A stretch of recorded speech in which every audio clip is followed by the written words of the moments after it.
Press the bell icon on the YouTube app and never miss another update. Dirty picture. Did Vidya Balan make more than Nasiruddin Shah?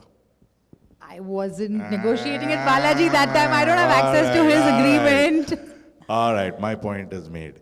Daria, so we talked about producers, we talked about educators and amazing women, super women. Everybody's a superwoman here.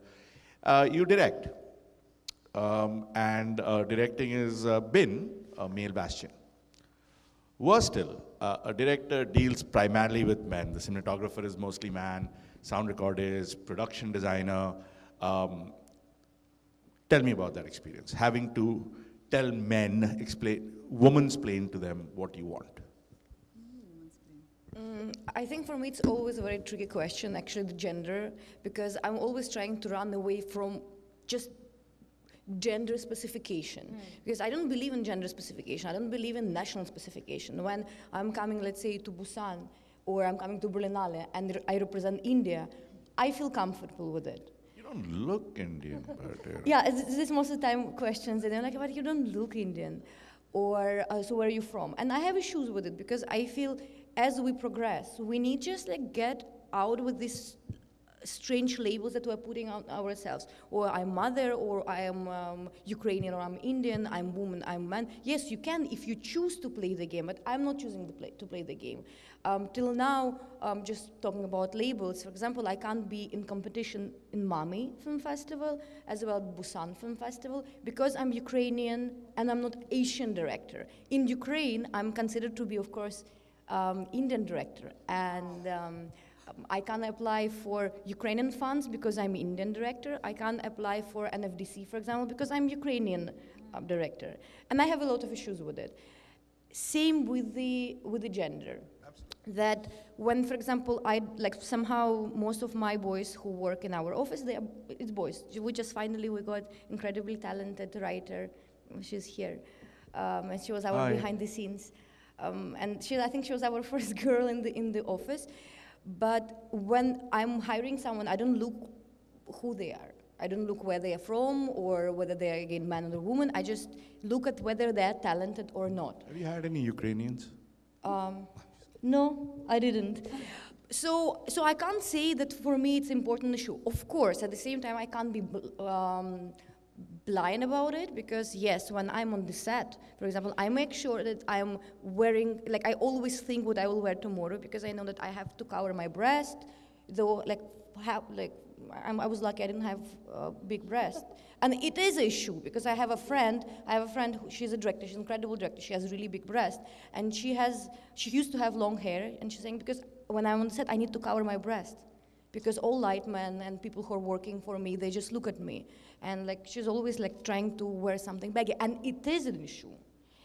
And do you feel any pushback from your key crew, cinematographers, sound recordists? Why do I take orders from a woman? Have you ever felt that? It's interesting. I think sometimes they feel that they are pushed back, but definitely subconsciously, when I talk even to some of my key members, they might be uncomfortable taking some orders, but I don't know whether because I'm a woman or just because I'm pushy at some point of time. So I think it also comes from my mindset. So when I'm having debate, I don't come from the point of view, oh, I'm a woman, listen to me, or I'm so cool, now I'm the boss, listen to me. No. And I feel that's why also consciously they don't feel threatened there. So then it's just an equal battle. And my main issue with the industry, and I remember when I was struggling, I was meeting different people. I was, first I was thinking maybe I should work as an AD or DA, and I met a lot of directors who wanted me to work with them. And our first conversation usually was starting from, hey, so what's up, babe? And as soon as this babe was coming, for me it was no-go. And unfortunately, I'm not a very straightforward person. I would just smile, and then he will introduce me to the entire team, and then I just wouldn't show up forever. It wasn't a big issue, because the way how we interact with each other, or maybe how we used to interact, I don't know, I hope that right now something is changing. But it is very important that we understand that if we're professionals, we use just professional language. But other issue which I feel that right now with the social media, with everyone is trying to be hero, and like all of us we're fighting either for war or anti-war or against Pakistan or for women, against women, Me Too, and we are this, that's the cliche word, that Facebook warriors. And as soon as we start Facebook warriors, we're actually playing rhetoric of the entire issues. So in this case, nothing is kind of being prominent and important. So instead of actually doing something, we're just writing. So for me, if we're talking about, let's say, gender issues, what's the most important is like 3 things, is self-realization. For example, when I'm hiring the person, and yes, sometimes I feel when I had a boy and a girl, my preference was towards the boy, because I feel that I can connect to him more, I will be able to explain certain things more. But then, for me, it's self-realization, what I'm doing, why I want to hire boy instead of the girl. Do I feel threatened? Do I feel insecure? What? Then self-analysis, why do I feel threatened or insecure? And then third thing is implementation. When I'm taking some actions, yeah, fine, I realized something, I analyzed, but now what can I do to change that? Because when right now everyone is fighting just in words, I feel the most important thing to fight in action. I don't need to write on Facebook or just to share some article. I can just be nice to my women, filmmakers. Because I think everyone will agree. We as women, we just don't support each other. Oh, yeah. We will be like, yeah, yes, let's support each other. But then they're like, oh my God, she's just so dumb. I can't even hire her. And it is like that, especially in industry. You know how everything, like everyone just with everyone, and everyone is against everyone. And it's big issue. And right now, unfortunately also, I feel that as a country, we really step back. If in 70s, we had like Pratima Bedi who was running on the street absolutely naked, just as a protest of, that it's my body and I can do that. Right now, imagine if someone will right now run naked on the streets of, Bandra. It will be intense. We don't want to go that route. It will be intense. We don't want to get into politics. I want to bring...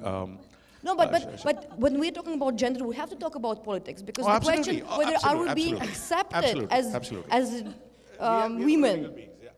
If I may interrupt, Please, I think the core of what she's saying is lovely.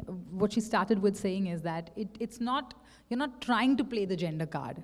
So I think if you just open your mind up and see, hey, I should get that job because I really deserve it, not because I'm going to play the woman card that, hey, men have better facilities or better opportunities. The minute you stop doing that, you're not feeding nonsense to yourself. You're not getting into that self-pity zone, into victimizing yourself and seeing, nahi, men have better opportunities, because I'm a woman. Maybe you just weren't good enough, in all honesty. That comes with a lot of acceptance.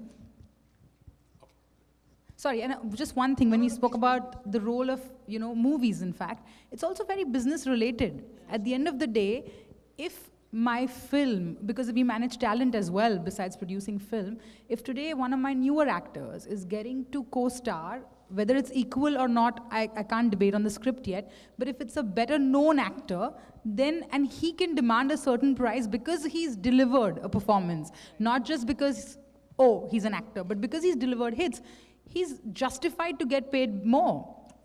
So I'm saying in those cases, you have to be practical, and it could happen the reverse way as well. I have new actors that are male, and they could get a role with a woman who's far more popular, and she will be paid more. So there's no grudge about that, which is, I think, the point she was trying to make. That Rajkumar Rao is my student from FTI, and I've heard these stories. So no debate about that.